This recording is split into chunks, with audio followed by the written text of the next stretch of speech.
O Zoti im, kur sprovat më lodhin dhe forcat më zbehen, më kujto se ti je më i afërti.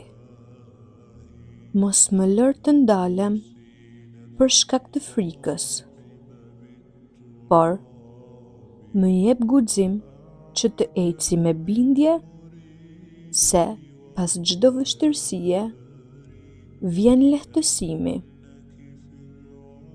Më jep durim që të pres me bindje dhe jo me ankth, me besim dhe jo me dyshim. Amin.